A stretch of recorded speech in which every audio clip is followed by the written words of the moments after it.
નમસ્કાર વિદ્યાર્થી મિત્રો, સ્વાગત છે મિત્રો એનસીઆરટી સિરીઝની અંદર આજે આપણે લોકો ચેપ્ટર નંબર 5 ની અંદર પહોંચી ગયા છીએ. અર્થાત આની અંદર કુલ 3 હેડિંગ આપેલા છે. પહેલું છે રાજ્ય, ત્યારબાદ છે રાજા અને ત્યારબાદ છે ગણરાજ્ય. ધીરે ધીરે કરતાં આપણે 5મા ચેપ્ટર સુધી પહોંચી ગયા છીએ. તમે અહીંયા સુધી સાથ આપ્યો છે, આટલું સરસ રીતે જે છે સ્ટડી કરી રહ્યા છો અને આપણી ચેનલને થોડુંક ગ્રોથ જે છે મળી રહ્યો છે એની માટે દરેક એટલે દરેક વિદ્યાર્થી મિત્રોનું હાર્ડલી જે છે અથવા તો હૃદયપૂર્વક આભાર વ્યક્ત કરું છું. ઓકે, જ્યારે પહેલો લેક્ચર શૂટ કર્યો અથવા તો પહેલો લેક્ચર જ્યારે આવી રીતના ભણાવવાનો પ્રયત્ન કર્યો, જોકે આખી વ્યવસ્થા તો મારી પાસે હતી જ તે બધી વસ્તુની, પણ સવાલ એવો હતો કે હું કઈ રીતે ભણાવીશ. તમે લોકો આ રીતે એક્સેપ્ટ કરશો કે નહીં કરો. મોટી, કારણ કે તમે લોકો બધા મોટી સ્ક્રીનના હેવાયા છો, રાઈટ ને, કે મોટી સ્ક્રીનમાં હોય ને પછી બધી વસ્તુ સામે આવે તો જ અમે સરખી રીતના જે છે સ્ટડી કરશું ને એક્સેટ્રા એક્સેટ્રા. તો પહેલાં તો એ ડર હતો મને કે શું આવી રીતના તમે લોકો સ્ટડીને વ્યવસ્થિત રૂપથી કરવા માટે તૈયાર થશો કે નહીં. ઓકે, 5મા લેક્ચર આવતા આવતા આટલો કોન્ફિડન્સ મારામાં આવી ગયો છે કે નહીં, જે આપણે કાંઈ સ્ટડી કરી રહ્યા છીએ અથવા તો હું જે કાંઈ સ્ટડી કરાવી રહ્યો છું એ યોગ્ય દિશાની અંદર ચાલતું હોય એવું લાગે છે. ઓકે, તો હવે આડી અવળી વાત આમ પણ આપણે આપણા લેક્ચરની અંદર સેશનની અંદર નથી કરતા, તો નહીં કરીએ, ડાયરેક્ટ 5મા ચેપ્ટરની વાત કરીએ. જુઓ, આજે 5મું ચેપ્ટર છે, અર્થાત રાજ્ય, રાજા ઓર એક પ્રાચીન ગણરાજ્ય. તો અહીંયાથી 3 વસ્તુ તો આપણને દેખાય છે કે એક ગણરાજ્યની વાત કરેલી છે, સેકન્ડ એક રાજ્યની વાત કરેલી છે અને ત્યારબાદ આપણને રાજાની વાત કરેલી છે.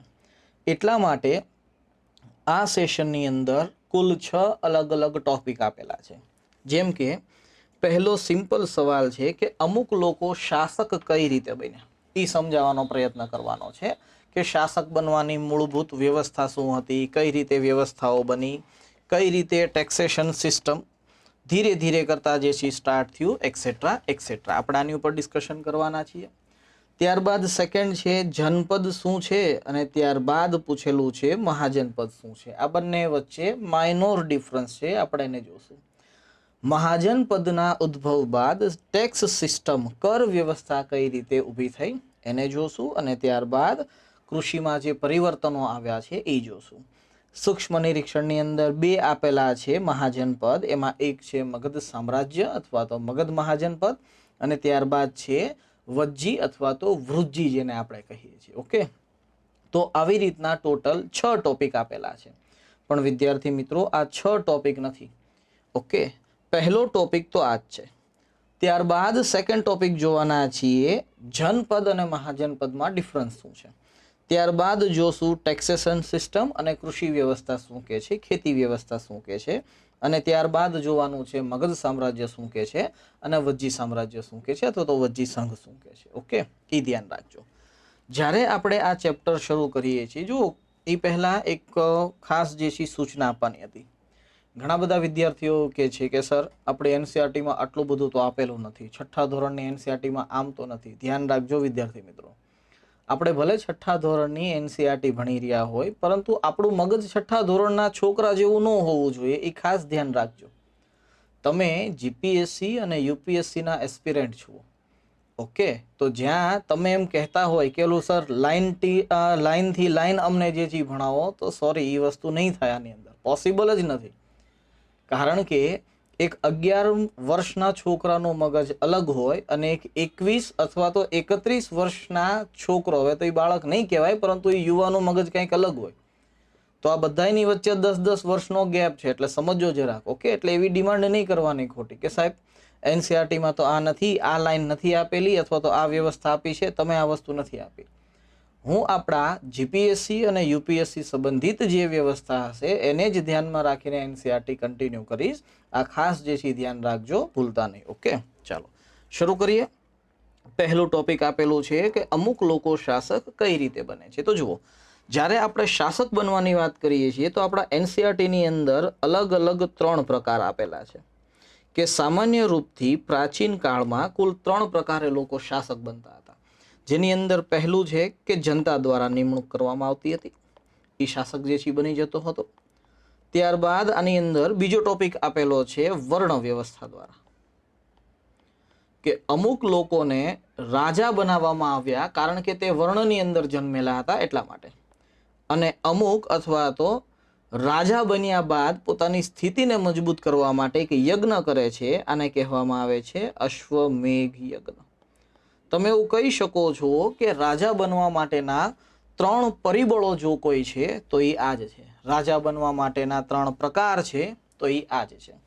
જનતા દ્વારા જ્યારે આપણે રાજા બનાવવાની વાત કરીએ છીએ તો આપણને લોકોને ખ્યાલ છે કે આપણે પ્રાચીન ઇતિહાસની અંદર 2 ટાઈમ પીરિયડ ભણીએ છીએ, અથવા તો તમે એવું કહી શકો છો 2 કાળ જે છે ભણીએ છીએ. ઓકે, જેની અંદર પહેલો જે કાળ છે એને આપણે કહીએ છીએ વૈદિક કાળ, અને ત્યારબાદ કાળ છે એ છે ઉત્તર વૈદિક કાળ. સામાન્ય રૂપથી આ ચેપ્ટરની અંદર આ જ 2 કાળનું ઇન્ફોર્મેશન આપેલી છે. આ જ 2 કાળની જે ટાઈમ પીરિયડ છે, જે વ્યવસ્થાઓ છે, એ જ આપણને આ આખા ચેપ્ટરની અંદર આપેલી છે અને આપણે એ જ જોવાના છીએ. આપણને ખબર છે કે વૈદિક સંસ્કૃતિના નિર્માતા જો કોઈ હતા તો એ આર્ય સભ્યતા હતી. આર્ય લોકો જ્યારે ભારતની અંદર આવ્યા ત્યારે કબીલાની અંદર આવ્યા. તો કબીલાની અંદર જ્યારે આવ્યા તો આ જ કબીલાના ઘણા બધા લોકોએ થઈને પોતાનો એક નેતૃત્વ કરતા જે છે ચૂઝ કરી લીધો અથવા તો એને સિલેક્ટ કરી દીધો. આ વ્યવસ્થાને આપણે કહીએ છીએ જનતા દ્વારા બનાવેલો રાજા. પરંતુ ધ્યાન રાખજો, ઋગ્વેદિક કાળની અંદર રાજા જેવો શબ્દ નથી જોવા મળતો, રાજન્ય જેવો શબ્દ જોવા મળે છે. ઓકે, આ ખાસ જે છે ધ્યાન રાખો. ત્યારબાદ બીજા પરિબળની વાત કરીએ, વર્ણ વ્યવસ્થા. તો જ્યારે આપણે વૈદિક સમાજની વાત કરીએ છીએ તો આપણે ખબર છે વૈદિક સમાજનો મુખ્ય સ્ત્રોત ભણવાનો જો કોઈ હતો તો એ આપણો ઋગ્વેદ હતો. આપણે આની પહેલાના સેશનની અંદર ઋગ્વેદ ઉપર બહુ ડિટેલમાં ડિસ્કશન કર્યું છે. જો તમે હજી લેક્ચરનો જોઈ લ્યો હોય તો પહેલાં એ જે ચીજ જોજો. ઋગ્વેદની અંદર જે 10મું મંડળ છે, આ 10મા મંડળની અંદર એક સૂક્ત ભણ્યા હતા. એ સૂક્તનું નામ છે પુરુષ સૂક્ત. તમને લોકોને ખ્યાલ હશે, મારું એવું જે છે માનવું છે. આ જ પુરુષ સૂક્તની અંદર કર્મ આધારે પહેલીવાર વિભાજન કર્યું હતું. અર્થાત જે વૈદિક આર્યો હતા એની અંદર જે સમાજ હતો, આ સમાજ શરૂમાં કર્મ આધારિત હતો. યાદ કરો, આની પહેલાના સેશનની અંદર એ સેન્ટેન્સ કીધું હતું કે મેં કવિ હું, મેરી માતા ચક્કી ચલાતી હે. આખું સેન્ટેન્સની વાત તમને લોકોને કરી હતી, રાઈટ ને? તો ઋગ્વેદની અંદર અથવા તો વૈદિક કાળની અંદર આપણને સામાન્ય રૂપથી સમાજ મૂળ રૂપથી 2 ભાગમાં દેખાય છે. એક જેને આપણે આર્ય લોકો કહીએ છીએ અને એક જેને આપણે અનાર્ય કહીએ છીએ. આની પહેલાનું સેશન જોજો, એની અંદર મેં તમને કીધું છે કે કઈ રીતે વિશ્વામિત્ર આર્ય અને અનાર્યને ભેગા કરીને 10 રાજાઓનું યુદ્ધ કરે છે. ઓકે, એટલા જ માટે આર્યનો અર્થ થાય છે શ્રેષ્ઠ, કારણ કે જીત આની થાય છે એટલા માટે આપણે આને શ્રેષ્ઠ કહીએ છીએ.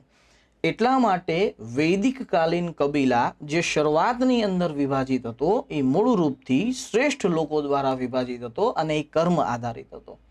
જે અનાર્ય લોકો હતા, આગળ જતા આપણે આ અનાર્ય લોકોને શુદ્ર કહી દીધા. પરંતુ વૈદિક કાલીન સમયની અંદર આ લોકો કાં તો દાસ કહેવાતા હતા અથવા તો દસ્યુ કહેવાતા હતા. જો અહીંયા સરખી રીતના આપણે વૈદિક કાળ ભણીએ છીએ, પરંતુ જ્યારે આપણે ઉત્તર વૈદિક કાળમાં પહોંચે છીએ ત્યારે તેઓ શુદ્ર બની જાય છે. અને જે સમાજ વૈદિક કાળની અંદર કર્મ આધારિત હતો એ ઉત્તર વૈદિક કાળની અંદર અલગ અલગ 3, જો કે મૂળ રૂપથી ઉત્તર વૈદિક કાળ શરૂ થતા થતા જે છે એ 3 ભાગની અંદર વિભાજિત થઈ જાય છે. ઓકે, યાદ કરો, પુરુષ સૂક્તની અંદર 4 વર્ણો આપેલા છે. તો એની અંદર પહેલું કયું છે તો કે એ છે આપણું બ્રાહ્મણ.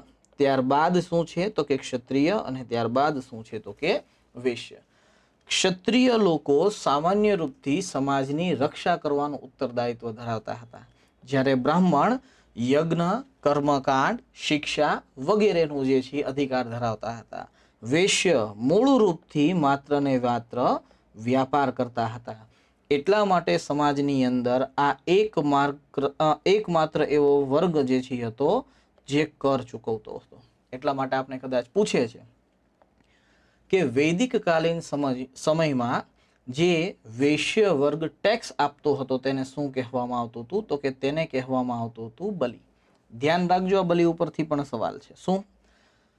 વૈદિક કાળની અંદર કોઈ વ્યાપારી સ્વેચ્છાએથી ટેક્સ આપતો હતો પોતાની રક્ષા કરવા માટે રાજાને અર્થાત ક્ષત્રિયને.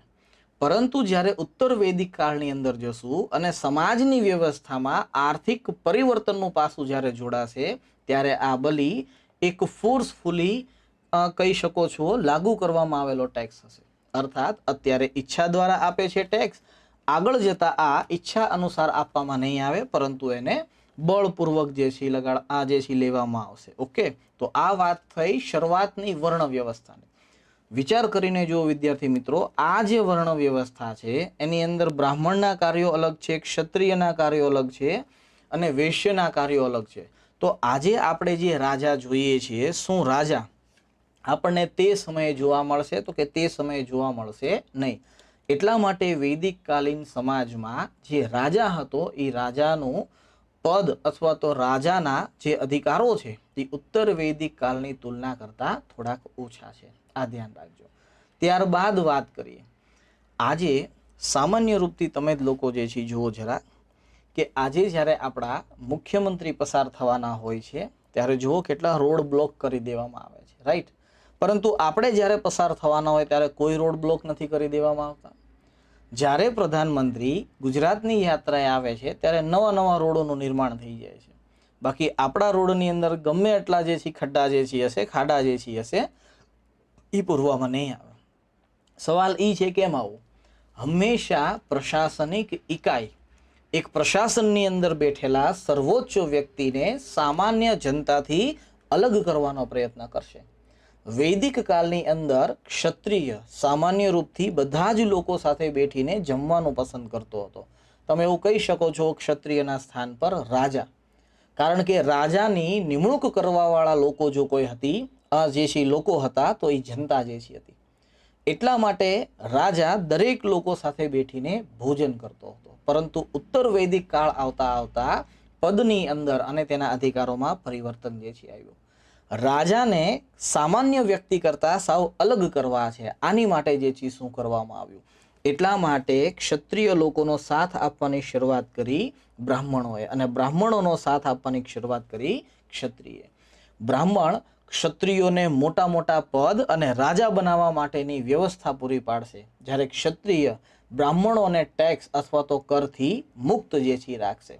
આ બંને વર્ગોએ ભેગા થઈને નીચેના જે બે વર્ગો છે અર્થાત વૈશ્ય અને ક્ષુદ્ર એનું શોષણ કરવાની શરૂઆત જે છે કરી દીધી. એટલા માટે આપને પૂછે છે કે શોષણ નિમ્નમાંથી કયા વર્ગોનું કરવામાં આવે છે? તો એ ખાલી ને ખાલી શૂદ્રોનું શોષણ નથી થતું, આ ધ્યાન રાખજો. વૈશ્ય અને ક્ષુદ્ર આ બંનેનું શોષણ કરવાની શરૂઆત કરે છે વૈદિક કાલીન સમાજના બ્રાહ્મણ અને ક્ષત્રિય. ક્લિયર એટલી વસ્તુ? હવે બ્રાહ્મણોએ ક્ષત્રિયોને અથવા તો રાજાને એક અલગ કરવાનો અથવા તો સમાજથી અલગ કરવા માટે કાંઈક તો નવી વ્યવસ્થા જે છે સ્થાપિત કરવી પડશે. એટલા માટે રાજાના પદને સ્થાયિત્વ આપવા માટે, રાજાને યોગ્ય બનાવવા માટે બ્રાહ્મણોએ નવા નવા યજ્ઞોનો સહારો જે છે લીધો. એટલા માટે એવું કહેવાય છે કે રાજાને પ્રભાવશાળી બનાવવા માટે બ્રાહ્મણોએ અલગ અલગ યજ્ઞોની શરૂઆત કરી. આની અંદર સૌથી ઇમ્પોર્ટન્ટ જો યજ્ઞ હોય તો એ 3 પ્રકારના યજ્ઞ છે. ભલે આપણે એનસીઆરટીમાં એક જ યજ્ઞ આપેલો હોય પણ આપણી માટે 3 ઇમ્પોર્ટન્ટ છે. પહેલો યજ્ઞ છે એને કહેવાય છે રાજસૂય યજ્ઞ. ઓકે, ત્યારબાદ સેકન્ડ છે અશ્વમેઘ અને ત્યારબાદ છે વાજપેયી અથવા તો વાજપેયી યજ્ઞ. આ 3 યજ્ઞ સૌથી ઇમ્પોર્ટન્ટ છે. આ 3 યજ્ઞોની અંદર સૌથી વધારે જો કોઈનું મહત્વ હોય તો એ છે રાજસૂય યજ્ઞ. આ ખાસ ધ્યાન રાખજો, સૌથી ઇમ્પોર્ટન્ટ આ છે. કારણ કે આ જ યજ્ઞ છે જેના દ્વારા રાજાની પ્રતિષ્ઠામાં વધારો કરવાની શરૂઆત કરી. આ યજ્ઞની સૌથી મોટા મોટી જે છે એ ઉપલબ્ધ છે. આ ઉપલબ્ધિ છે રાજાના અથવા તો રાજાના સત્તામાં વિસ્તાર કરવાની શરૂઆત કરી હોય તો એ રાજસૂય યજ્ઞથી કરવામાં આવે છે. પહેલી વાર રાજાને કહી દીધું કે રાજા સાર્વભૌમિક અધિકાર ધરાવતો જે છે થઈ ગયો. અત્યાર સુધી રાજા કોઈ એક નાના ક્ષેત્ર પર અધિકાર કરતો હતો, પરંતુ પહેલી વાર રાજા એક સાર્વભૌમિક અધિકાર કરીને આગળ વધવાની શરૂઆત કરે છે. ઓકે, ત્યારબાદ વાત કરીએ થોડાક અશ્વમેઘ યજ્ઞની, કે અશ્વમેઘ યજ્ઞ શું છે. રાજાને ધ્યાન રાખજો સરખી રીતના, એક છત્ર શાસનનો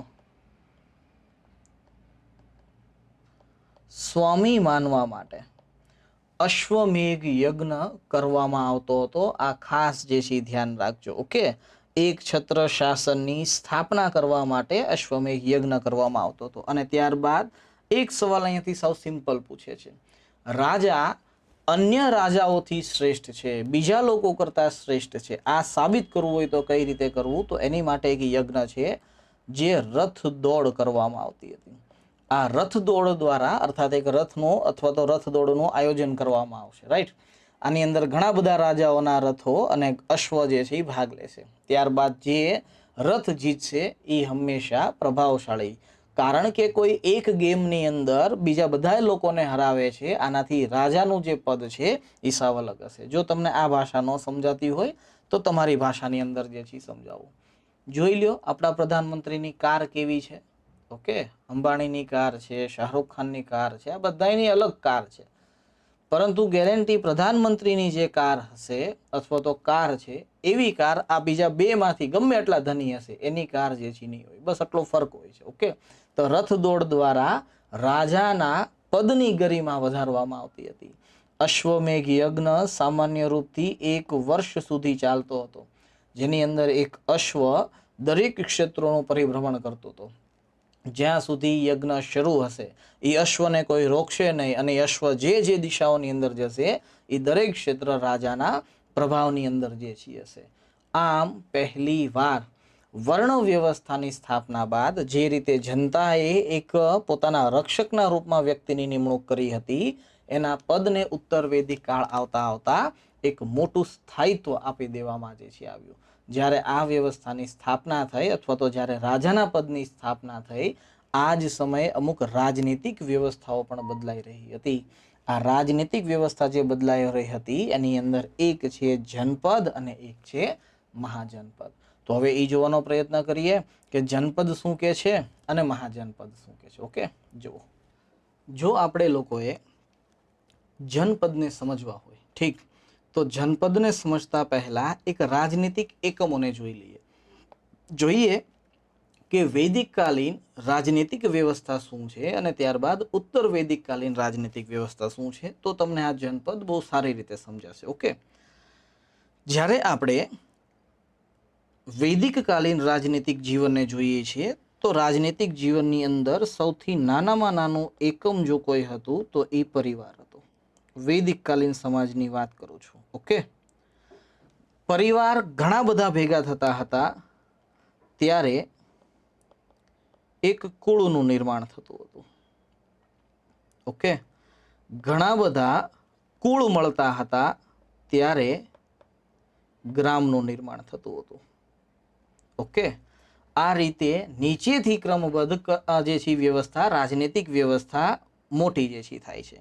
ઘણા બધા જ્યારે ગામ ભેગા થતા હતા ત્યારે એક વિશ્વ બનતું હતું. ઓકે, અને ઘણા બધા વિશ્વ ભેગા થતા હતા ત્યારે એક જન બનતું હતું. આપણને વૈદિક કાલીન વ્યવસ્થામાં જન શબ્દ જોવા મળે છે. ઓકે, પરંતુ જ્યારે આપણે આગળ વધીએ છીએ, ઉત્તર વૈદિક કાળ જે છે જોઈએ છીએ, તો એની અંદર જન પછીની વ્યવસ્થા બદલાય છે અને એ વ્યવસ્થાને કહીએ છીએ જનપદ. આપણું જે ટાઇટલ છે આ ચેપ્ટરની અંદર એ આ જનપદથી આપેલું છે. જનપદ બાદ આગળ જ્યારે વ્યવસ્થા વધે છે રાજનીતિક વ્યવસ્થા, ત્યારે બને છે મહાજનપદ.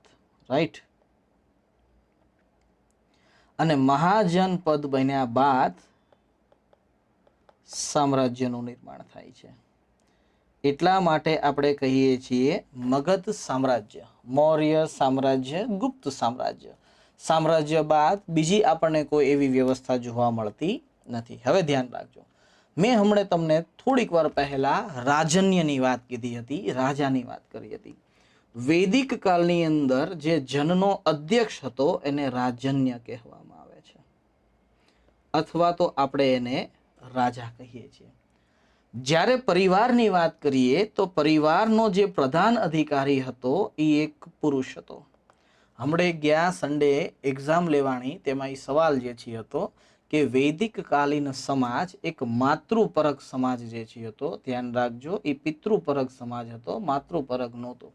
હા, વૈદિક કાલીન સમાજમાં મહિલાઓની સ્થિતિ ખૂબ સારી હતી, એમાં કોઈ શંકાને સ્થાન નથી.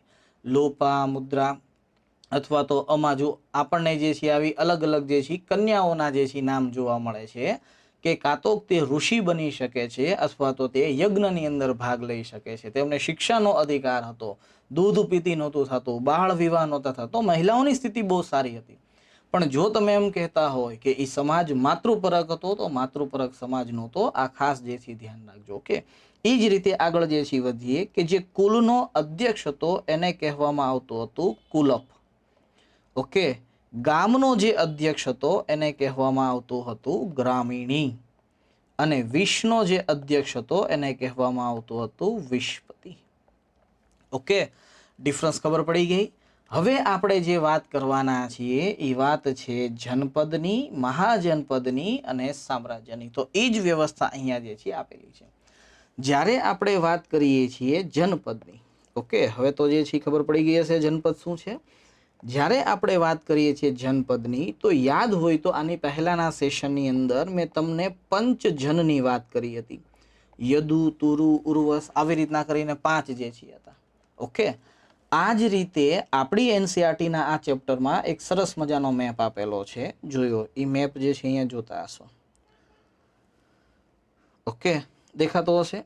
અહીંયા આવી જે લાઈન આપી છે એમાં કીધું છે કે આ પૂર્વ વૈદિક કાળ છે. ત્યારબાદ જે છે કીધેલું છે આ રેડ લાઈન જે આપી છે એ ઉત્તર વૈદિક કાળ છે. અર્થાત તત્કાલ સમાજની જો આપણે વાત કરીએ, ઓકે, તો આ જે આખો ભાગ છે આ ભાગ પૂર્વ વૈદિક કાળનો છે. અને ત્યારબાદ એ સમાજ ધીરે ધીરે કરતા ક્રમબદ્ધ આગળ વધે છે, અર્થાત અહીંયા પહોંચે છે રાજનૈતિક રૂપથી. તો આ આખો પાઠ છે એ ઉત્તર વૈદિક કાળનો થઈ જાય છે. મેં તમને એટલા માટે આ વસ્તુ કીધું કે અહીંયા આપણી પાસે 3 જનની વાત કરેલી છે. આપણા એનસીઆરટીમાં 3 જન કીધેલા છે. પહેલો જે જન કીધેલું છે એ છે ઇન્દ્રપ્રસ્થ. ઓકે, જનપદ જે છે, જ્યારે હું જન કહું તો જનપદ જે છે સમજી જજો. જો અહીંયા સરખી રીતના આપણા મેપની અંદર અહીંયા આપેલું છે ઇન્દ્રપ્રસ્થ.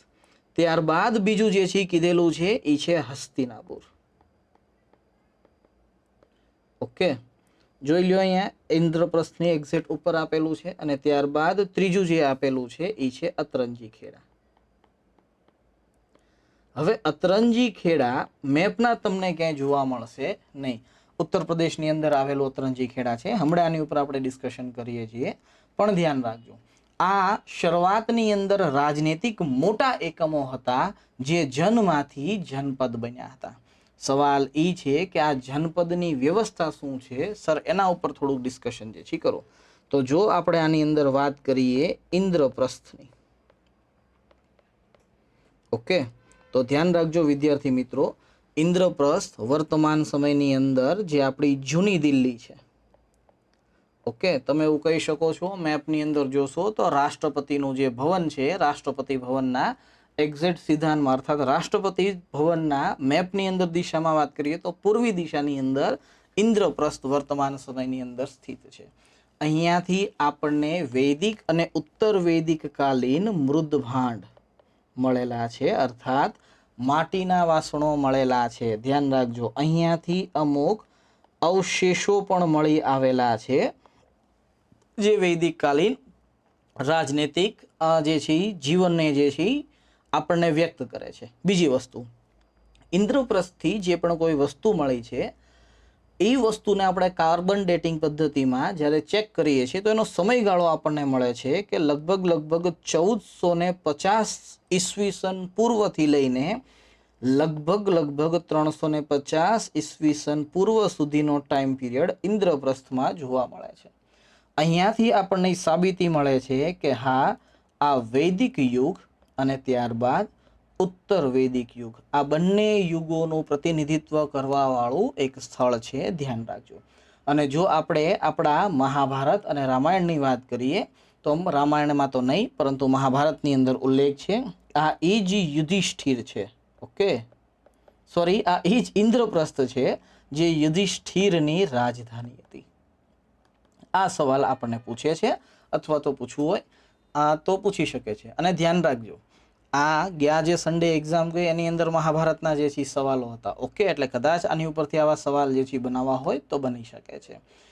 આપણા એનસીઆરટીની અંદર પહેલું જે છે સ્થાન ઇન્દ્રપ્રસ્થ આપ્યું હતું. ત્યારબાદ બીજું સ્થાન જે આપેલું છે એ આપેલું છે હસ્તિનાપુર. ઓકે, જ્યારે વિદ્યાર્થી મિત્રો આપણે હસ્તિનાપુરની વાત કરીએ છીએ તો આ કૌરવોની રાજધાની હતું.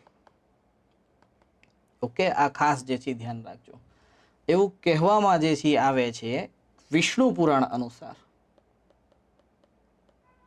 ક્યારેક આપણે પુરાણોનું આખું સેશન અલગથી લેશું. ઓકે, વિષ્ણુ પુરાણ એવું સ્પષ્ટ શબ્દોની અંદર કહે છે કે આ સ્થળ યમુના નદીના કિનારે આવ્યું હતું. યમુના નદીના કિનારે આવવાના કારણે જ્યારે યમુના નદીની અંદર પૂર આવ્યું હતું ત્યારે સમગ્ર આ હસ્તિનાપુર હતું એ નષ્ટ થઈ ગયું હતું.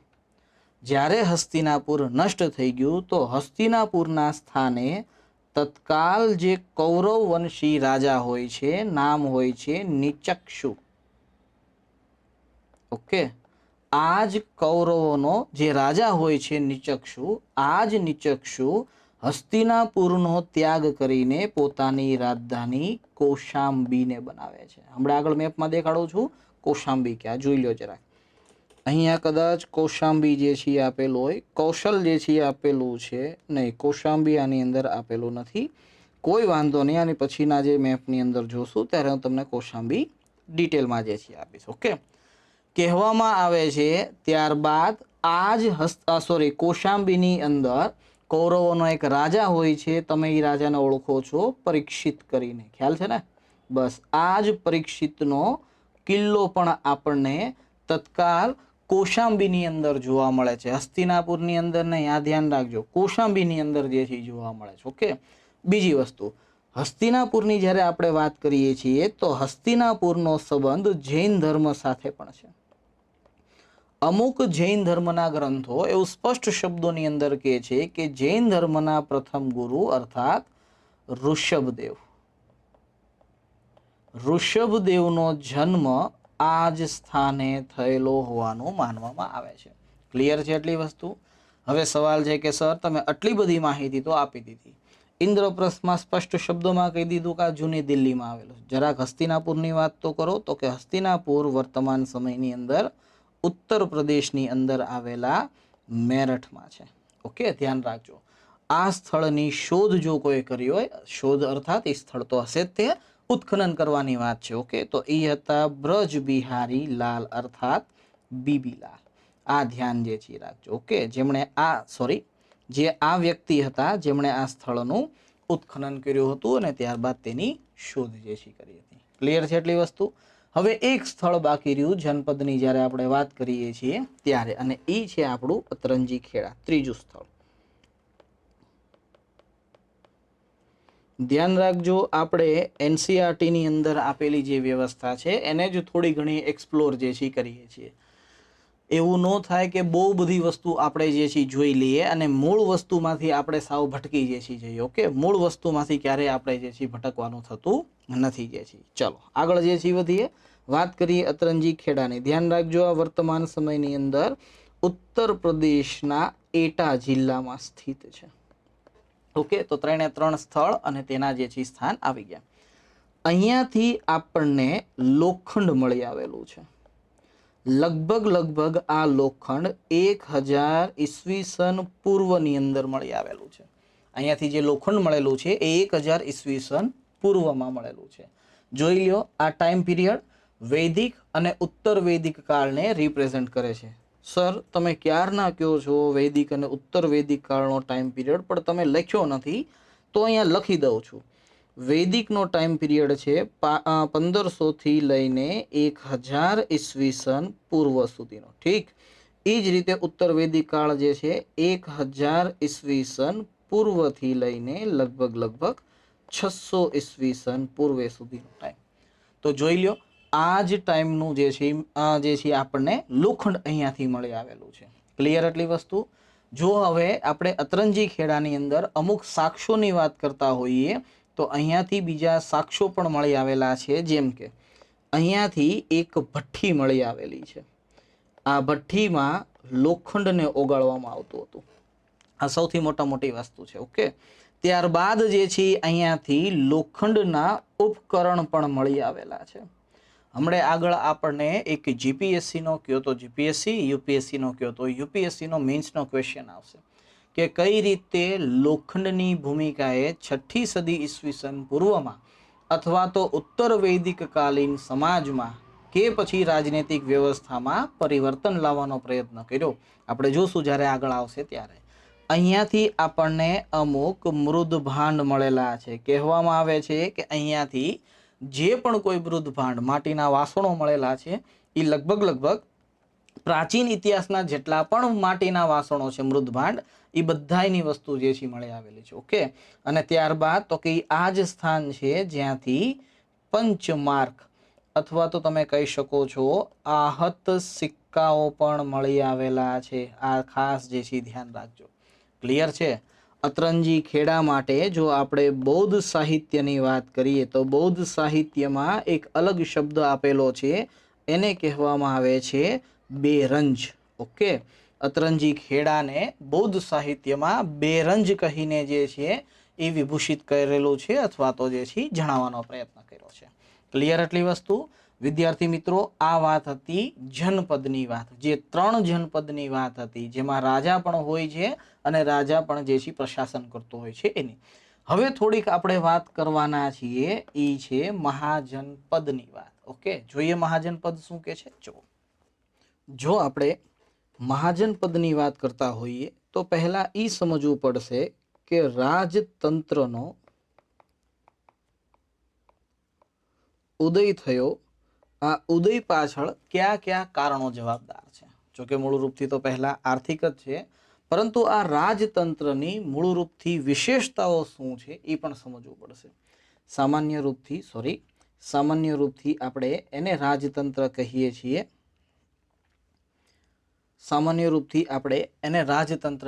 છીએ. જ્યાં રાજાની શક્તિ હતી એને સ્થાપિત કરવામાં આવી, અર્થાત વિશેષતાઓની વાત કરીએ.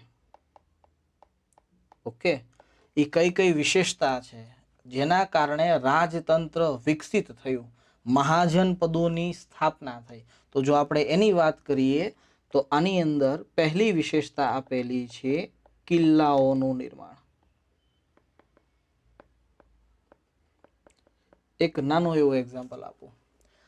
હસ્તિનાપુરની અંદર જ્યારે શોધખોળ કરવામાં આવી તો ત્યાંથી આપણને અમુક ઝૂંપડીઓ મળી, પરંતુ આપણી જે એનસીઆરટી છે એમાં એક ચિત્ર દોરેલું છે. આ ચેપ્ટરમાં જોજો, એમાં દોરેલું છે એક વ્યક્તિ એક સીડી ઉપર બેઠેલો છે અને એ સીડીને સાફ કરે છે અને પાસે લખેલું છે કૌશાંબિકા કિલ્લા.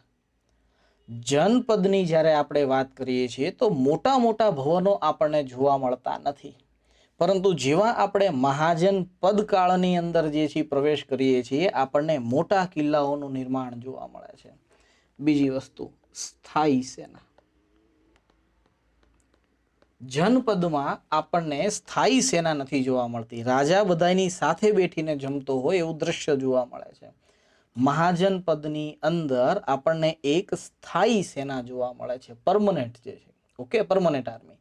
રાજા આ સ્થાયી સેનાને પરમનન્ટ રાખતો હશે તો વેતન પણ જે છે આપતો હશે.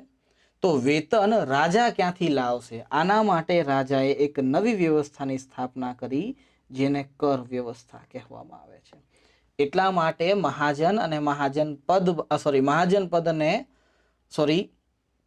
જનપદ અને મહાજનપદ બાદનો જે ટોપિક આપેલો છે એ કર વ્યવસ્થાનો, એ હમણાંની પછી જે છે જોઈએ છીએ. ઓકે. આ ધ્યાન જે છે રાખજો. રાજાએ સમાજ સ્પષ્ટ રૂપથી 2 ભાગમાં વિભાજિત કરી નાખ્યો. એક બાજુ શાસન કરતા છે અને બીજી બાજુ શાસિત થતા જે છે અથવા તો શાસિત થતા લોકો જે છે. ઓકે, આટલો ડિફરન્સ જે છે કરી નાખ્યો. ત્યારબાદ બ્રાહ્મણ અને ક્ષત્રિય સાથે એકજૂટતા જે છે સ્થાપિત કરી દેવામાં આવી. અનુષ્ઠાન અને યજ્ઞનું સમાજની અંદર પ્રચલન અને મહત્વ વધારી દેવામાં જે છે આવ્યું. રાજાની ઈચ્છાને ઈશ્વરીય ઈચ્છા માની લેવામાં આવી. આ બધા મોટા મોટા રાજતંત્રના ઉદય થાય છે. એની પાછળ રહેલા કારણો કેવા હોય તો કારણો અને વિશેષતા તમારે કેવી હોય તો વિશેષતાઓનું જે છે નિર્માણ થાય છે. સવાલ એ છે કે રાજાએ આ બધી વસ્તુ કરી એની પાછળ મૂળભૂત કારણો જે છે કયા છે. તો જો આપણને અહીંયા આપેલું છે કર અને કૃષિની અંદર પરિવર્તન કઈ રીતે જે છે થયું એ જરાક જે છે સમજો. સૌથી પહેલા ઉત્તર વૈદિક કાળમાં પહોંચીએ છીએ તો આપણને પહેલું કાર્ય જોવા મળે છે એ છે લોખંડની શોધ. ઓકે, આ પહેલી ઘટના થાય છે ઉત્તર વૈદિક કાળની અંદર. અત્યાર સુધી માનવ સામાન્ય રૂપથી કાં તો તાંબાથી કાં તો કાંસાથી અને લાકડાથી કૃષિ કરતો હતો. રાઈટ, પહેલી વાર તેના હાથમાં લોખંડ આવ્યું. જેવું એના હાથમાં લોખંડ આવ્યું એટલે પહેલું જો મૂળભૂત પરિવર્તન આવ્યું હોય તો એ પરિવર્તન આવ્યું કે હવે પછી કૃષિના અથવા તો તમે આને ખેતી કહો છો, રાઈટ ને, કૃષિના હથિયારની અંદર લોખંડનો ઉપયોગ થયો. આ મૂળભૂત પરિવર્તન આવ્યું. અત્યાર સુધી લોખંડનો ઉપયોગ નહોતો થતો કૃષિની અંદર, પરંતુ હવે લોખંડનો ઉપયોગ જે છે શરૂ થાય છે. જેવો કૃષિની અંદર લોખંડનો ઉપયોગ શરૂ થાય છે તો જે પણ કોઈ, બીજું પરિવર્તન કહું છું, જે પણ કોઈ કઠોર જમીન હતી, ઓકે, આ કઠોર જમીનની અંદર પણ ખેતી શરૂ થઈ. આ પહેલું કાર્ય થયું. કારણ કે અત્યાર સુધી લોખંડ હતું એટલે કાંસુ તાંબુ હતું એટલે આટલું બધું જમીનની અંદર નહોતું જતું. હવે લોખંડ જે છે આવશે તો જમીન ચીરીને અંદર જશે અને ત્યારબાદ આખી જમીનને જે છે પલટાવી દેશે. આ સૌથી મોટું પરિવર્તન આવ્યું. લોખંડ જેવું હાથમાં આવ્યું એટલે તેમણે વનોની સફાઈ કરવાની શરૂઆત કરી દીધી. ઓકે, અર્થાત આ લોકોના હાથમાં અત્યાર સુધી જે જમીન જંગલથી ઘેરાયેલી હતી હવે પછી એક આખી ઉપજાઉ જમીન તેના હાથમાં જે છે આવી. જેવી ઉપજાઉ જમીન તેમના હાથમાં આવી એટલે તેમણે આ જમીન પર અર્થાત વનોની સફાઈ કરીને તેણે રોપણ વ્યવસ્થા શરૂ કરી. અત્યાર સુધી શું હતું? ઓકે, અત્યાર સુધી જ્યારે પણ વૈદિક કાલીન સમાજની વાત કરીએ છીએ તો એ જે કૃષિ કરતો હતો ને એની અંદર એ બીજને ઘા કરતો હતો. કારણ કે એની પાસે લોખંડનું હળ નહોતું જે જમીનની અંદર જઈ શકે. સમજો આ વસ્તુ. એટલા માટે આપણે વૈદિક કાળની અંદર જે આર્થિક વ્યવસ્થા જોઈએ છીએ એમાં પણ તમે લોકો ભણો છો કે એ બાર્ટર સિસ્ટમ પર આધારિત હતું. હવે પછી રોપણ વ્યવસ્થા શરૂ થઈ. રોપણ વ્યવસ્થા શરૂ થશે તો વ્યક્તિ ઈચ્છા અનુસાર ધારશે આટલું ધન જે છે એ ઉપજાવી જે શકશે. આ બધા જ પરિવર્તનો લોખંડની શરૂઆતથી થઈ. એટલા માટે જ્યારે કૃષિના હથિયાર બનાવવાની શરૂઆત થઈ ત્યારે આ આમૂલચૂલ પરિવર્તનના કારણે અમુક નવા પરિવર્તનો સામે આવ્યા. જેમ કે કૃષિગત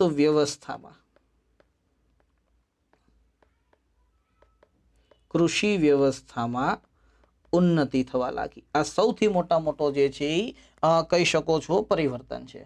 અથવા તો તમે એવું કહી શકો છો આ કૃષિ વ્યવસ્થાની અંદર ધીમી ગતિએ પરંતુ વૃદ્ધિ થવા જે છે લાગી. જેવી કૃષિની અંદર વૃદ્ધિ થશે તમને લોકોને ખ્યાલ છે કે વ્યાપાર અને વાણિજ્ય આનું પણ જે છે એ ફૂલવાની શરૂઆત જે છે થશે. અથવા તો તમે એવું કહી શકો છો વૃદ્ધિ થવાની શરૂઆત થશે. જ્યારે વ્યાપાર અને વાણિજ્યની અંદર વૃદ્ધિ શરૂ થાય છે તો વ્યાપાર એમનેમ નહીં થાય, એની માટે મુદ્રા જે છે એ જોશે. અર્થાત એક નવી વ્યવસ્થા. આ ચોથું પરિવર્તન. ત્યારબાદ આ પાંચમું પરિવર્તન. શું? તો કે મુદ્રા વ્યવસ્થા નો વિકાસ શરૂ થયો. આ મુદ્રા વ્યવસ્થાની અંદર પહેલી જો આપણે મુદ્રા બનાવી હોય તો એ પંચમાર્ક મુદ્રા અથવા તો આહત મુદ્રા.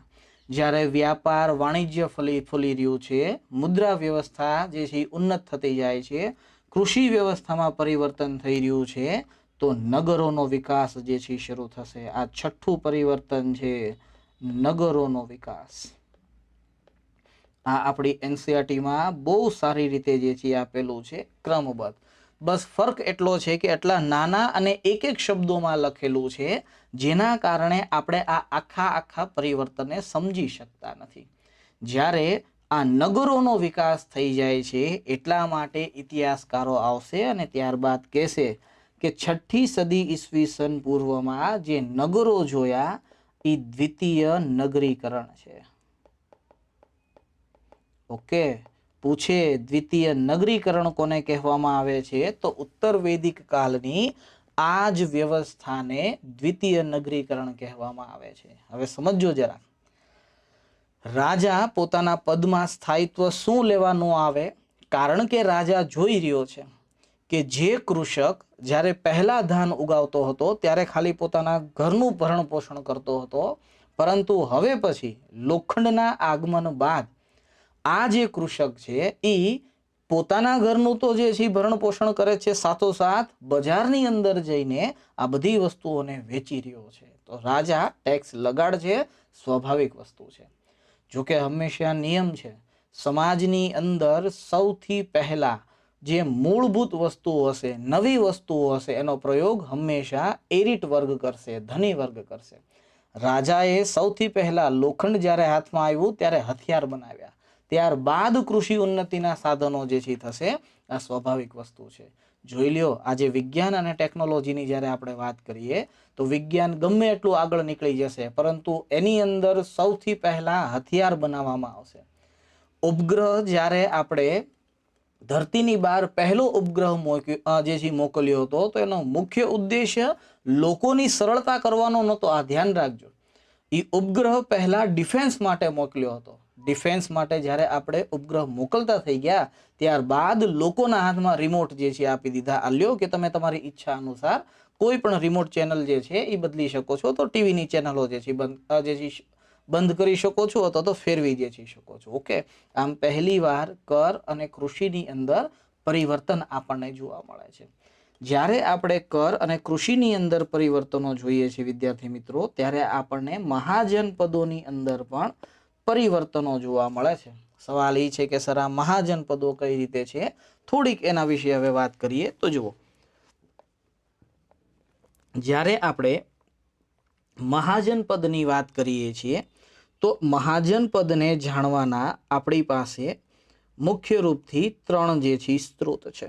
આ 3 સ્ત્રોત આપણે વારંવાર જે છે પૂછતા હોય છે. એક ગ્રંથ છે અંગુત્તર નિકાય. 16 મહાજનપદ ભણીએ છીએ ને એ આ જ છે. ઓકે, તો એની જ વાત કરીએ છીએ. ત્યારબાદ એક બીજો ગ્રંથ છે, એ છે મહાવસ્તુ. ધ્યાન રાખજો, આ બંને એવા ગ્રંથો છે જે બૌદ્ધ ધર્મના છે. ઠીક છે. અને ત્યારબાદ એક ગ્રંથ છે, એ છે ભગવતી સૂત્ર. અર્થાત 16 મહાજનપદનો ઉલ્લેખ કરતા 3 ગ્રંથો કયા કયા છે? તો એમાં એક છે અંગુત્તર નિકાય, બીજું છે મહાવસ્તુ અને ત્યારબાદ ત્રીજું છે ભગવતી સૂત્ર. પરંતુ પૂછે કે સૌથી પ્રમાણિત કોણ છે? તો ધ્યાન રાખજો, સૌથી પ્રમાણિત જો કોઈ સ્ત્રોત માનવામાં આવે તો એ અંગુત્તર નિકાય છે. આને 16 મહાજનપદનો સૌથી કહી શકો છો મુખ્ય સ્ત્રોત જે છે માનવામાં આવે છે. ઓકે, મહાવસ્તુની વાત કરીએ તો આની અંદર આપણને 2 ક્ષેત્ર જોવા નથી મળતા. એક કંબોજ જોવા નથી મળતું અને બીજું ક્ષેત્ર છે ગંધાર જોવા નથી મળતું. આના સ્થાન પર બીજા 2 ક્ષેત્રોનો ઉલ્લેખ જોવા મળે છે, જેમાં એક છે શિવી. ઓકે, ખબર નથી આની ઉપર જે છે, જોકે મૂળ રૂપથી લખેલું છે, આપણે નથી જે છે જાણવાનું. એક છે શિવી અને એક છે દર્શાણ. આ 2 ક્ષેત્રોનો ઉલ્લેખ આપણને મહાવસ્તુની અંદર જોવા મળે છે. જ્યારે ભગવતી સૂત્ર તમને લોકોને ખ્યાલ છે એમ જૈન ધર્મનો એક ગ્રંથ છે. ઓકે, આની અંદર પણ 16 મહાજનપદનો ઉલ્લેખ જોવા મળે છે. સવાલ એ છે, આ 16 મહાજનપદની અંદર સૌથી આગળ વધવામાં જો કોઈ મહાજન પદ હતું તો એ મગધ સામ્રાજ્ય હતું. એટલા માટે આપણને એ ક્વેશ્ચન કરે છે કે મગધ સામ્રાજ્યના ઉત્થાનમાં રહેલા કારણોની ચર્ચા કરો. એ પહેલા એક વસ્તુ કે જ્યારે આપણે 16 મહાજન પદોની વાત કરીએ છીએ ત્યારે ધ્યાન રાખજો, આપણી પાસે બે પ્રકારના મહાજન પદ છે. એકને કહીએ છીએ રાજતંત્ર અને એકને કહીએ છીએ ગણતંત્ર. ઓકે, યુપીએસસી ઓપ્શનલ ત્યાં સુધી પૂછે છે કે 6ઠ્ઠી સદી ઈસવીસન પૂર્વમાં રહેલ રાજતંત્ર અને ગણતંત્ર વચ્ચે રહેલા તફાવતોનું વર્ણન કરો. આપણે એ તફાવતોની વાત નથી જે છે કરવાની. ઓકે, પણ આપણને આટલી તો ખબર હોવી જોઈએ કે રાજતંત્ર કેટલા છે અને ગણતંત્ર જે છે કેટલા છે. 16 માંથી 14 રાજતંત્ર છે અને ગણતંત્ર 2 છે. 14 ને યાદ રાખવા એની કરતા બેસ્ટ છે આપણે 2 ને યાદ રાખીએ. એની અંદર એક છે વજ્જી સંઘ અને એક છે મલ્લગણ. ઓકે, આ બે એવા છે જે ગણતંત્રાત્મક વ્યવસ્થાને રજૂ કરે છે, જ્યારે 14 એવા છે જે રાજતંત્રને. રાઈટ, જોઈ લ્યો, આપણે એનસીઆરટીમાં 2 જે નામ આપેલા છે એમાંથી એક આપેલું છે મગધ અને બીજું આપેલું છે વજ્જી. અર્થાત આપણી એનસીઆરટી પણ આપણને એ ડાયરેક્શન આપી રહી છે કે જ્યારે વાંચવા બેઠો અથવા તો વ્યવસ્થિત કાર્ય કરવા બેઠો ત્યારે આ બંનેને યાદ રાખવાના છે, ભૂલવાના નથી. ઓકે, જો આપણે મહાજન પદની વાત કરીએ છીએ, 16 મહાજન પદની વાત કરીએ છીએ, તો આની અંદર એક ક્વેશ્ચન છે, એ ક્વેશ્ચનને લઈ લઈએ, ત્યારબાદ જે છે આગળ વધીએ કે ભાઈ મગધના ઉત્થાનમાં રહેલા કારણો કયો, અર્થાત મગધનો ઉદ્ભવ થયેલો છે આની પાછળ મૂળભૂત કારણો કયા કયા છે. ઓકે, તો હું તમને ખાલી ટોપિક વાઇઝ જે છે સમજાવીશ. આ 200 શબ્દોની અંદર લખીને તો અત્યારે નહીં બતાવું, હું જસ્ટ ખાલી કહીશ. ઓકે, પહેલું કારણ તમે એવું કહી શકો છો ભૌગોલિક કારણ.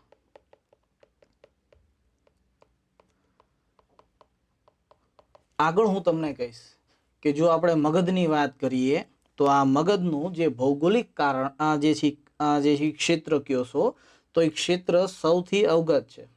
મગધ એક બાજુથી પહાડીથી ઘેરાયેલું છે અને 3 બાજુથી નદીઓથી ઘેરાયેલું છે. ઓકે, આ ખાસ જે છે ધ્યાન રાખજો. બીજું, કૃષિ ક્ષેત્ર અથવા તો કૃષિને તમે કહી શકો છો. આગળ સમજાવી દીધું કઈ રીતને કૃષિ વ્યવસ્થામાં પરિવર્તન આવ્યું જેના કારણે મગધના રાજાએ વધુમાં વધુ ટેક્સ લોકો પાસેથી ઉઘરાવ્યો હશે. ત્રીજું કારણ તમે કહી શકો છો ખનીજના સ્ત્રોત. કયો આ ખનીજના સ્ત્રોતની અંદર કે કઈ રીતે મગધે લોખંડનો પ્રયોગ જે છે કર્યો. ઓકે, ત્યારબાદ જે છે કયો વ્યાપારની ભૂમિકા,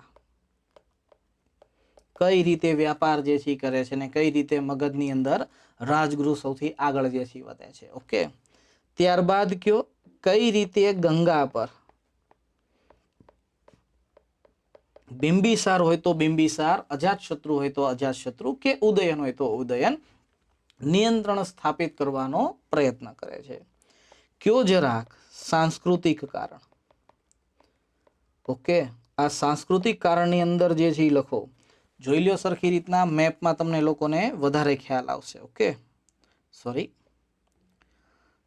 મેપમાં તમને લોકોને વધારે ખ્યાલ આવશે. આ જે આખો પાર્ટ છે રાઈટ એ વૈદિક છે અને આ જે છે એ ઉત્તર વૈદિક છે.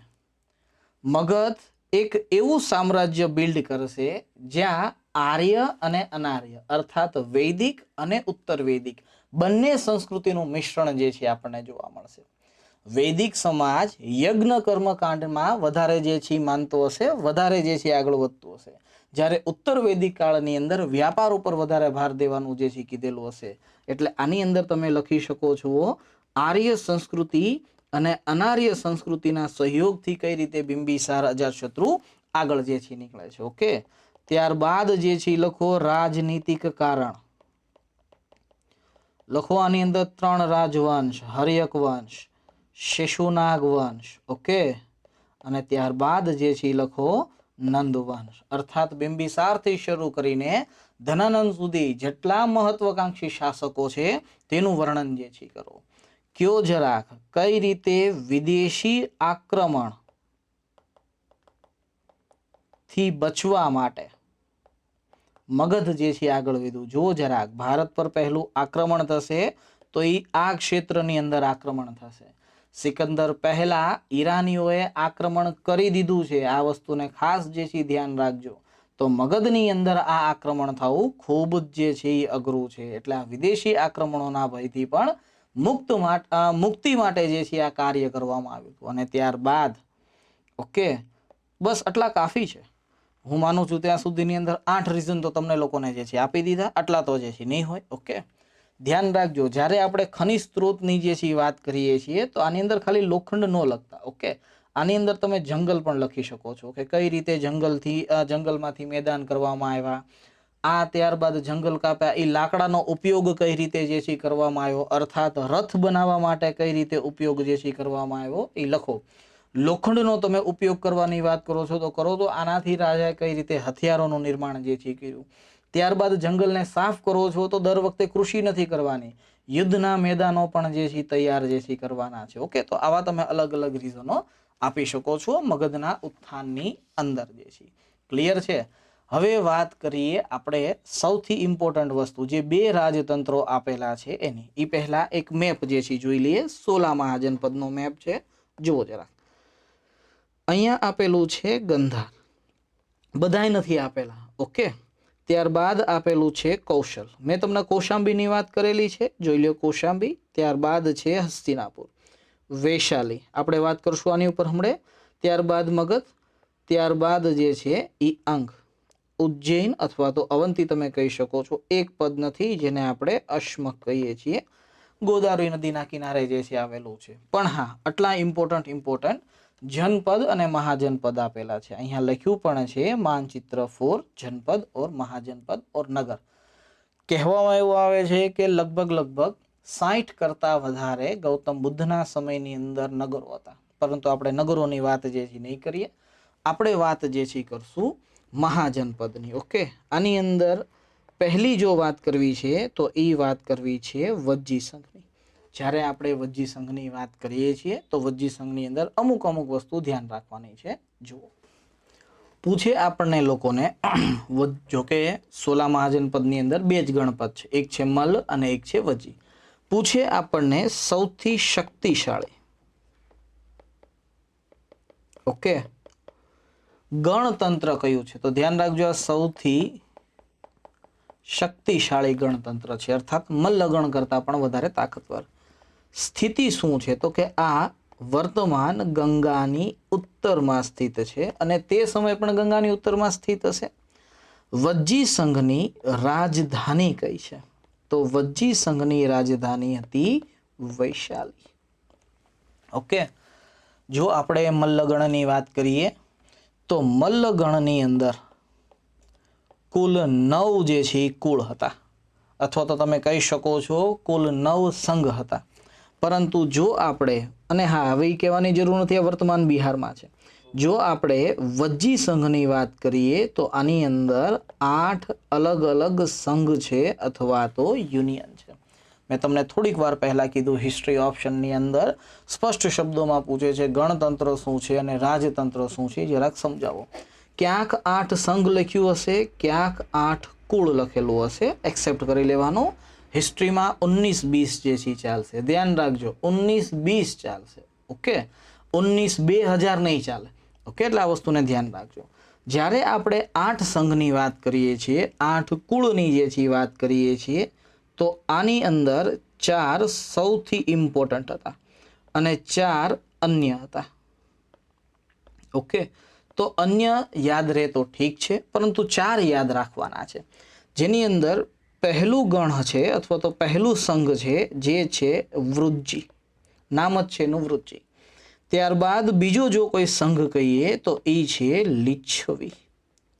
આ એ જ લીચ્છવી છે જેની રાજધાની વૈશાલી હતી. ઓકે, એટલા માટે વૈશાલીના લીચ્છવી કહીએ છીએ. ધ્યાન રાખજો, અમુક ગ્રંથો ત્યાં સુધી કહે છે કે વૃજ્જી અને જે છે એ લીચ્છવી આ બંનેની રાજધાની વૈશાલી હતી. ઓકે, હા ધ્યાન રાખજો. ત્રીજો જે ગણ છે એ છે વિદેહ ગણ, અને આ વિદેહ ગણ તત્કાલ મિથિલામાં સ્થિત છે. ઓકે, એટલા માટે એને મિથિલાના વિદેહ કહેવામાં આવે છે, કારણ કે તેની રાજધાની મિથિલા હતી એટલા માટે. અને ત્યારબાદ જો આપણે વાત કરીએ તો એક છે જ્ઞાતૃક કુળ. ઓકે, જો તમે મહાવીરને ભણ્યા હશો, ગૌતમ બુદ્ધને ભણ્યા હશો, જો કે મૂળ રૂપથી જૈન ધર્મ ભણ્યા હશો તો ખબર હશે, આની રાજધાની હતી કુંડલગામ. એટલા માટે તમે લોકો વજ્જીની અલગથી રાજધાની નથી જોતા, તેને લીછવીની સાથોસાથ જ આપણે જે છીએ એ જોડી દઈએ છીએ. ઓકે, હવે તો કે થોડીક ડિટેલમાં જે છે આની અંદર માહિતી મેળવીએ. જુઓ જરા, કહેવામાં આવે છે કે આ 8 સંઘ હતા એનો વાંધો નહીં, પરંતુ આ 8 સંઘની અંદર કદાચ 7,700 કરતાં પણ વધારે રાજાઓ હતા. અર્થાત દરેક ગણનો એક અર્થાત એક કુળનો એક જે છે રાજા હતો. ઓકે, આ પહેલી વસ્તુ જે છે. જો આપણે વાત કરીએ વૈશાલીની, તો વૈશાલીનો રાજા હોય છે, નામ હોય છે એનું ચેટક. આ ચેટકની પુત્રી હોય છે. ઓકે, નામ છે એનું છેલન્ના. ઠીક, ત્યારબાદ ચેટકની એક બહેન પણ હોય છે, અને આ બહેનનું નામ હોય છે જે છે માયાદેવી અથવા તો મહામાયા તમે જેને કહો છો. સોરી, મહાવીરના માતા. મહાવીરના માતાનું નામ હોય છે વિદેહતા. જો જરાક અહીંયા છે વિદેહતા જે છે. ઓકે, વિદેહ જે છે હતું એટલા માટે જે છે, તો આપણે એને વિદેહતા કહીએ છીએ. હવે સમજો સરખી રીતના, મહાવીરનો જે જન્મ થાય છે એ જ્ઞાતૃક કુળની અંદર થાય છે. તો હવે સમજાઈ ગયું હશે કે મહાવીરના પિતાના વિવાહ કોની સાથે જે છે થયા હશે અને કઈ રીતે જે છે થયા હશે. ઓકે, અર્થાત કુંડલ ગામના જે અધ્યક્ષ હશે, નામ હશે એનું સિદ્ધાર્થ, તેમના વિવાહ ચેટકની બહેન વિદેહતા સાથે જે છે થયા હતા, જેનાથી મહાવીરનો જન્મ થયો હતો. અને ત્યારબાદ ચેટકે પોતાની પુત્રી છેલન્નાના વિવાહ તત્કાલ મગધ શાસક બિંબિસાર સાથે કરેલા હતા. એટલા માટે મેં તમને લોકોને અહીંયા જે છે લખાયું કે આ સૌથી શક્તિશાળી ગણતંત્ર હતું. ધ્યાન રાખજો, વજ્જી સંઘને મગધ સામ્રાજ્યમાં જોડવા વાળો જો કોઈ શાસક હતો તો એ બિંબિસારનો પુત્ર હતો અજાતશત્રુ. ઓકે, કહેવાય છે કે આ અજાતશત્રુએ, આગળ આવશે ત્યારે હું તમને થોડીક ડિટેલ આની અંદર વાત કરીશ, અજાતશત્રુએ વજ્જી સંઘને જીતવા માટે ગૌતમ બુદ્ધની મદદ લીધી હતી. ઓકે, વાત કરીએ વજ્જી સંઘ અને તેના પ્રશાસનની. અહીંયા કોઈ એક વ્યક્તિ દ્વારા શાસન કરવામાં આવતું નહોતું. એટલા માટે ઇતિહાસકાર છે, નામ છે રોમિલા થાપડ, એ એક શબ્દ પ્રયોગ કરે છે કે આ એક પ્રકારનું ઓલિગાર્કી પ્રશાસન છે. બસ આ એક યાદ રાખજો. ઓકે, કે સંઘના શાસનને બીજા કયા નામથી ઓળખવામાં આવે છે તો એ ઓલિગાર્કી શાસન તરીકે ઓળખવામાં આવે છે. આ કહેવાવાળા જો કોઈ ઇતિહાસકાર હતા તો એ રોમિલા થાપર હતા, અથવા તો રોમિલા થાપર છે, કારણ કે હજી મૃત્યુ પામ્યા નથી એટલા માટે. આટલી વસ્તુ સમજાણી. વજ્જી સંઘની વાત કરીએ છીએ ત્યારે હવે તો કે થોડીક વાત જે છે કરીએ મગધ સામ્રાજ્યની, જે સૌથી ઇમ્પોર્ટન્ટ છે આપણી માટે જે છે. ઓકે, કારણ કે મગધ જ છે જેના કારણે સમગ્ર ભારતીય રાજનીતિમાં પહેલું સામ્રાજ્ય આપણી સામે આવે છે. જો મગધ ન હોત તો કદાચ આખું સામ્રાજ્ય સામે ન આવ્યું હોત. એટલા માટે એક સવાલ સ્પેશિયલ મગધ ઉપર પૂછે છે કે મગધ જ 16 મહાજનપદની અંદર કેમ સામે આવ્યું, બીજા મહાજનપદો કેમ સામે નથી જે છે આવ્યા, એની જે છે વિવેચના કરો. ઓકે, આગળ થોડી ઘણી ઇન્ફોર્મેશન આપી છે એટલે એને એ સવાલને રિપીટ નહીં કરીએ, થોડાક આગળ જે છે વધીએ. વાત કરીએ મગધ સામ્રાજ્યની. સૌથી શક્તિશાળી છે, એમાં કોઈ શંકાને સ્થાન નથી. વર્તમાન સમયનું જે પટના છે, ત્યારબાદ ગયા જિલ્લા છે, અને ત્યારબાદ શાહબાદ છે. આ 3 જિલ્લાઓને જ્યારે આપણે ભેગા કરીએ છીએ વર્તમાન બિહારમાં, ત્યારે તત્કાલ મગધ સામ્રાજ્યનું નિર્માણ થાય છે. જો આપણે વાત કરતા હોઈએ મગધની, ઓકે, મેં તમને કીધું હતું ને હું મગધનું તમને લોકોને જિયોગ્રાફિકલ સ્ટ્રક્ચર કહીશ. જો આપણે વાત કરીએ મગધની, તો મગધની ઉત્તરની અંદર ગંગા નદી છે. આ ધ્યાન રાખજો. મગધની પૂર્વની અંદર ચંપા છે. ઓકે, પશ્ચિમની જો આપણે વાત કરીએ તો એ સોન નદીના સંગમ પર સ્થિત છે. જો કે સોન અને ગંડકના નદી જે જીવલા ઉપસ્થિત છે. અને દક્ષિણની વાત કરીએ તો તે વિંધ્ય પર્વતથી ઘેરાયેલું છે. જોઈ લો જરાક સરખી રીતના. ઉત્તરથી કોઈ હુમલો કરી શકે એવી કોઈ પરિસ્થિતિ નથી, કારણ કે એનું મુખ્ય જો કોઈ રીઝન છે તો એ છે નદી. રાઈટ ને? અહીંથી જે છે આવે છે, બીજી તો કે અહીંયાથી આવશે, અને એક અહીંયાથી જે છે આવશે. આમ આખે આખું મગધની જો વાત કરીએ તો એ પ્રાકૃતિક રૂપથી સુરક્ષા કવચના રૂપમાં જે છે હતો. ઓકે, આ ધ્યાન જે છે રાખજો.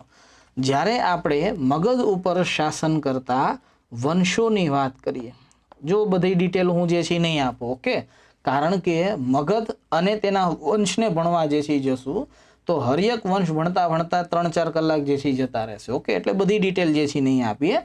3 વંશો યાદ રાખજો. પહેલો વંશ આગળ કહી દીધું છે, હર્યક વંશ. બીજો વંશ જો યાદ રાખવાનો છે તો એ છે શિશુનાગ. અને ત્રીજો રાજવંશ છે એ છે નંદવંશ. ઓકે, હર્યક વંશમાં 3 શાસકો છે, બિંબિસાર, અજાતશત્રુ અને ઉદયન. પરંતુ આપણે યાદ રાખવાની છે હર્યક વંશની મગધ સામ્રાજ્યની રાજધાની. મગધ સામ્રાજ્યની પહેલી જો કોઈ રાજધાની બને છે તો એ બને છે ગિરિવ્રજ, અથવા તો અમુક જગ્યાએ જે લખ્યું છે એ તે રાજગૃહ, રાજાનું ઘર અર્થાત રાજગૃહ જેને આપણે કહીએ છીએ. મગધ સામ્રાજ્યની બીજી રાજધાની બને છે પાટલીપુત્ર, જે હર્યક વંશના રાજા ઉદયન દ્વારા નિર્માણ કરવામાં આવ્યું હતું. ઠીક છે. ત્યારબાદ આપણે વાત કરીએ જે છે ત્રીજી રાજધાની મગધ સામ્રાજ્યની તો એ વૈશાલી હતી. આમ મગધ સામ્રાજ્યની કુલ 3 રાજધાની બને છે, રાજગૃહ, પાટલીપુત્ર અને વૈશાલી. પૂછે કે ભાઈ મગધ સામ્રાજ્યનો વાસ્તવિક સ્થાપક કોને માનવામાં આવે છે? જો કે આની પહેલા એક સ્થાપક હોય છે, વંશ હોય છે, બૃહદક વંશ, પણ એ આપણે નથી ગણતા. વાસ્તવિક સ્થાપકની વાત કરવામાં આવે તો એ એક જ રાજા હશે જેને આપણે બિંબિસાર કહીએ છીએ. ઓકે, આ મગધ સામ્રાજ્યનો વાસ્તવિક સ્થાપક હતો. વિદ્યાર્થી મિત્રો, આપણી જે કાંઈ એનસીઆરટીની અંદર મગધ અને એના રિલેટેડ બાબતો આપી છે એ મેં અહીંયા તમને લોકોને જણાવી દીધી. હવે થોડીક ઇન્ફોર્મેશન આપી છે. જો મેં તમને કીધું હતું નાના અમુક સવાલો હોય ને એ આપણે હેરાન જે છે કરતા હોય છે. જેમ કે એ બધાને ખબર છે, હમણાં મેં થોડીક વાર પહેલા કીધું એટલે ખ્યાલ જ હશે. ઓકે, કે સામાન્ય રૂપથી અજાતશત્રુએ વજ્જી સંઘને જીતવા માટે ગૌતમ બુદ્ધની મદદ મેળવી. ઠીક, આ વસ્તુ તમને લોકોને ખ્યાલ છે. પૂછે તો સવાલ કે આ વાતનો ઉલ્લેખ ક્યાં જોવા મળે છે, જરા કીધો કયો. તમારી વાત સાવ સાચી, બરાબર, કે ભાઈ ગૌતમ બુદ્ધની મદદ મેળવી. તો જુઓ, આ સવાલનો જવાબ એનસીઆરટીમાં છે, અહીંયા લખ્યું છે સ્પષ્ટ શબ્દોમાં. ઓકે, લખ્યું છે કે दिग्ग निकाय एक प्रसिद्ध बौद्ध ग्रंथ है जिसमें बुद्ध के कई व्याख्यान दिए गए हैं. इन्हें करीब 2300 साल पहले लिखा गया था. અને ત્યારબાદ જે છે કીધેલું છે અજાત શત્રુ, ઓકે, और वज्जी संघ. શું કહે છે જુઓ જરા. अजात शत्रु वज्जी संघ पर आक्रमण करना चाहता थे अथवा तो चाहते थे. उन्होंने अपनी मंत्री वस्सकार को बुद्ध के पास सलाह के लिए भेजा. बुद्ध ने उनसे पूछा कि क्या वज्जी सभाएं नियमित रूप से होती है तथा उनमें सभी सदस्य उपस्थित होते हैं. जब उन्हें पता चला कि ऐसा होता है तो उन्होंने कहा कि वज्जीवासी तब तक उन्नति करते रहेंगे जब तक पूर्ण और नियमित सभाएं करेंगे, आपस में मिलजुल कर रहेंगे, पारंपरिक नियमों का पालन करेंगे. अर्थात ગૌતમ બુદ્ધે એને એ ડાયરેક્શન નું આપ્યું કે આવી રીતના યુદ્ધ કરો અને ત્યારબાદ જે છે જીતી જાઓ, પરંતુ એ ડાયરેક્શન જે છે આપ્યું કે ડિવાઈડ એન્ડ રૂલ. આ બધી જ વસ્તુ કરી રહ્યા છે એટલા માટે વજ્જી એ સંઘ છે ને, યુનિયન, તો એની અંદર એકતા સ્થાપિત છે. જો તમારે આ એકતાને તોડવી હોય તો પહેલા આ કાર્ય જે છે કરો કે ફૂટ ડાલો ઓર રાજ કરો, અર્થાત ડિવાઈડ એન્ડ રૂલ જે છે કરો. એટલા માટે એવું કહેવાય છે કે જે શબ્દ પ્રયુક્ત કર્યો હતો ગૌતમ બુદ્ધે એને કહેવામાં આવે છે अपरिहानीय धम्म. शब्द एवो छे कि जब तक वज्जी अपरिहानीय धम्म का पालन करते रहेंगे तब तक उन्हें कोई हरा नहीं सकता।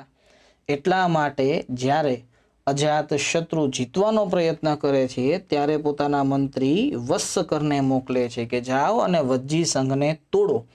વજ્જી સંઘને જીતવા માટે અજાત શત્રુને 16 વર્ષનો સમય લાગ્યો હતો વિદ્યાર્થી મિત્રો. ઓકે, આ જ સંઘને હરાવવા માટે તે મહાશિલા કંટક તથા રથમુલસ આ બે આધુનિક ટેન્ક અને આધુનિક રથનો પ્રયોગ કર્યો હતો એવું કહેવામાં જે છે આવે છે. ઓકે, એટલે ધ્યાન રાખજો, આ વાતની જાણકારી આપણને દિગ્ઘ નિકાયની અંદર જોવા મળે છે. વિદ્યાર્થી મિત્રો, આ હતું આપણું 5મું ચેપ્ટર, જેની અંદર આપણે એ જોયું કે રાજ્ય બે પ્રકારના હોય છે. એક સંઘ હતું અને એક રાજતંત્ર હતું. બીજું એ જોયું રાજા કઈ રીતે બને છે. જનતા પહેલા પોતાની રક્ષા કરવા માટે બનાવશે અને ત્યારબાદ તેના ઉપર રાજા પૈતૃક અધિકાર જે છે ધરાવશે. ઓકે, અને ત્યારબાદ એ જે છે જોયું ગણરાજ્ય શક્તિ કઈ રીતે કાર્ય કરતી હોય છે. આઈ હોપ તમને આ આખું ચેપ્ટર સમજાયું હશે. વિદ્યાર્થી મિત્રો, એક ખાસ સૂચના. ઓકે, જો તમે અહીંયા સુધી પહોંચી જ ગયા છો તો પ્લીઝ વિડીયોને લાઈક કરો, આપણે યુટ્યુબ ચેનલને સબસ્ક્રાઈબ જે છે કરો. ધ્યાન રાખજો, તમે જેટલું લાઈક, શેર અને સબસ્ક્રાઈબ કરશો એટલું આ ઇન્ફોર્મેશન બીજા આપણા ગુજરાતી ભાઈઓ સુધી જે છે એ પહોંચી જશે. ગુજરાતી ભાઈઓનો એટલા માટે હું અહીંયા શબ્દ પ્રયોગ કરું છું કારણ કે આપણી ભાષા ગુજરાતી છે ને, એટલા માટે. એવું નથી કે દિલ્હીની અંદર બેઠા બેઠા લોકો નથી જોતા, જોવે છે, એક બે લોકોના મેસેજ પણ આવેલા છે, પણ છતાંય વિદ્યાર્થી મિત્રો પ્લીઝ લાઈક, શેર અને સબસ્ક્રાઈબ જે છે કરતા જાઓ અને આનાથી અમને થોડીક રાહત જે છે મળતી રહેશે. ઓકે, આજ અહીંયા સુધી જે છે રાખીએ. Thank you very much.